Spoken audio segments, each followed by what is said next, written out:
Wow, that was a tough act to follow.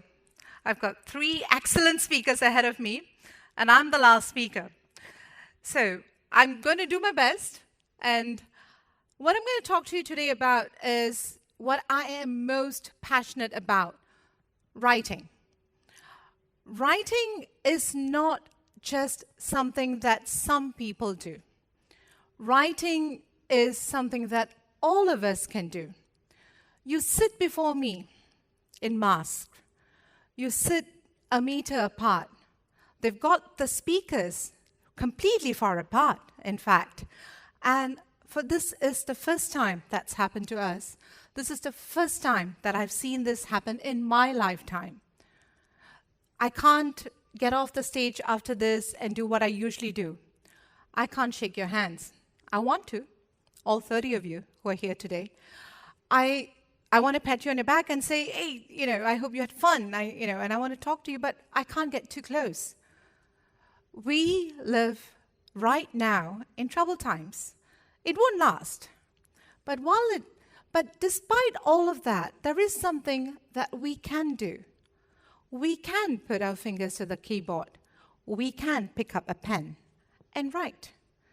Now, when I tell people that I write, or when people talk to me about my books, or people come to my classes on writing, they say, "Oh, you write. Oh, you're talented. That's why you write." That really isn't what it is. Writing is not constrained by age, nor education, or anything. In fact, all of us can do it. Let me share with you an incident that occurred several years ago, I think about 7, 8 years ago in my home, right? I had come back from one of my usual writers' retreats.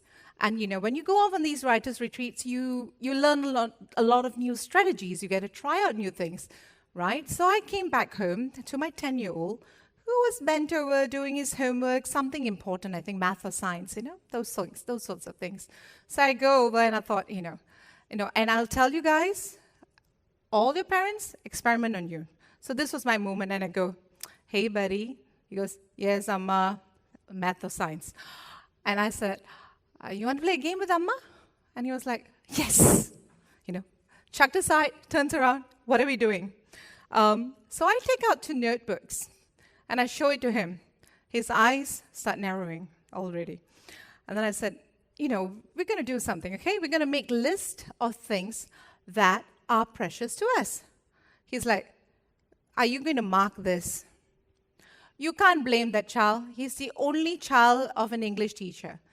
He's written so many essays that I've tricked him into writing.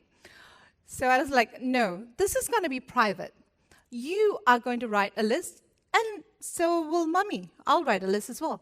So what are we writing about? Write about 5 things that's precious to you. We set the timer, but we're going to set the timer, I said, 3 minutes. Let's make a list. We start writing. We stopped. Timer buzzed. We stopped. And I said, "Okay, great. Now circle the one thing that you may wish to share with me that is not private, that I may know about." So he circles that. This sounds fun, right? I mean, for once, I tell him he can have his privacy. So for once, I say, it's only what you want to tell me. So, so he circled. He said, "Yes, I'm ready." I said, "Great. This is what we're going to do next. The next part of the game is you and I are going to write." You should have seen the look on his face. "Are you tricking me into writing another essay?" I was like, "No, darling. You write what you want. Write whatever you want. Just write. Just write." I said, "Yes." So, yes, we set the timer. And I said, "Look, it can't be a trick if Mummy's writing too, right?" He thought about it and he said, "You're going to write about what's precious to you." I said, Yes. Is it me? I'm not telling you yet. So then we start writing. We set the alarm, we set the timer on, and we started writing. 15 minutes. Buzzer goes off. Despite my best intentions, I went, the buzzer goes off, right? And what do? Okay, put down your pen and make sure you finish that sentence, last sentence, right? And he turns around, stares at me, and finishes it. And he too is, cute to finish that little essay, or, the little text that he had written. then it was time to share. And he looks over at my notebook and he was, "What?" I was like, "Why? That's all you wrote?" I was like, "Yeah." I had a page. It wasn't the best handwriting. I type all my essays, and I type a lot. I spent the bulk of the time doing that, right, rather than handwriting. So I don't have the best handwriting right now. I looked over at his work. 2-finger spacing. Good boy. All right? Neat paragraphs. He had thought through what he wanted to write. And here I was, sometimes I had a full sentence, sometimes I had half a clause. And I had written, I written from my heart, and I had just written, and it wasn't as complete as his. So he was shocked. And he turned to me and he said, "Amma, I'm only 10. You have a PhD, and that's all you wrote?" It struck me then. It was hilarious, right? It was really hilarious because he was truly, truly mortified. It was hilarious because, it doesn't matter how old you are. It's only physically possible to write a certain amount. It doesn't matter what your education is. It's the first draft. And what mattered is that we wrote. What would matter later on is if we would revise it, if we were to work on it, if we were to work on the craft. So really, writing is not a gift that's bestowed on just a few. Writing is for all of us, especially during these times. Write to connect with your inner voice, because writing can put you in a better frame of mind. Writing can take you to a different place. Now, as Aaron said, no talk is complete on the humanities without Shakespeare, right? So, certainly, did you know that Shakespeare had written King Lear during the quarantine? Now, I'm no Shakespeare, we all can't be. I certainly have more hair. What can we then do? Well, for a start, why don't you make a list of things? When you're happy, when you're troubled, especially when you're troubled, why don't you make a list of things? A list of things that's troubling you. When you need to make a decision, why don't you make a list of things? List of possibilities. Don't just stop with the list, That's what most people do. Stop, pause, circle the one thing that matters the most, and then start writing about it. Just write. Now, you are writing for yourself. You're not writing for your teachers. You're not writing for an examination. You are writing for yourself. You are writing to discover your inner voice. So just write. And as you write, you will discover. Because writing will reveal. Writing is liberating. And writing will show you what is truly in your heart. Now, if Anne Frank hadn't written her diary, would we know what we know today? Her work, she was a child. She wrote a diary. How many of us have not read Anne Frank's diary? And one of the things she says is, one of the quotes is that, "I can shake off everything as I write. My sorrows disappear. My courage is reborn." Writing is cathartic. Writing helps. Writing puts your thoughts, your words, your emotions, your heart out there. And it's okay because it's a safe space. It's you and the paper and the pen. Or, 2 days ago, I read that Priyanka Chopra, a very successful Bollywood and Hollywood actress, had just finished her memoir during the quarantine period, titled Unfinished. Now, where do we start then? We want to write. First and foremost, be a voracious reader. Now, this isn't my library, right? Though I wish it was. I love books. I absolutely love books. I walk into airports, I walk into bookshops, I walk into shopping malls, and if there's a bookshop there, and I come back with lots of books. And these days, of course, with social media, I see lots of posts of books and people, talking about books.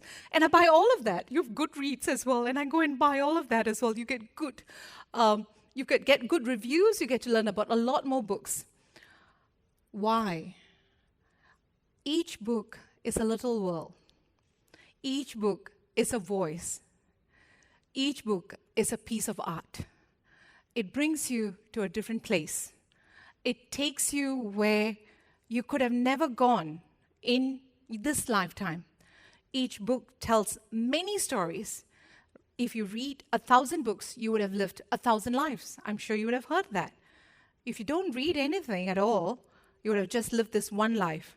You would have only met the people that you know in this lifetime. You wouldn't face the different circumstances. You wouldn't face the different dialogues. You wouldn't see the way different people react. You wouldn't be able to see the world the way you can if you start reading widely. If you don't start reading widely. Now, famous writer, author, horror, lots of people love his books. And what has he got to say? So if you don't have time to read, then you really don't have the tools to write. So read widely. Read widely, read different things. You are on social media, read voraciously. Now, I was quite intrigued by this challenge that Dr. Shashi Tharoor took, the 365 books a year challenge, right? So what he did was he read a book a day. And he is a prolific writer. He writes quickly. He writes, he's famous for his, command of vocabulary. He was an international diplomat. He is a current Indian politician. He's an amazing writer. Now, but he has admitted that it wasn't perhaps the best thing that he did because he didn't get to savor the book. So you don't have to do that, right? You don't have to read 365 books a year. It's not a challenge. Enjoy what you read. Pick only what you like because that's when it'll speak to your heart. Now, I want to talk to you about, I want to end with telling you about what happened recently with me and talk to you about how I discovered something. So the circuit breaker arrived, and I remember the announcement coming in at the university. I was delivering my last tutorial lesson. It was a writing class, mind you, and then we were told that we're going to be working from home, and there were no classes, etc. I was in the midst of finishing up my novel, my latest novel. I had just translated it. I'd been working on it for 2 years.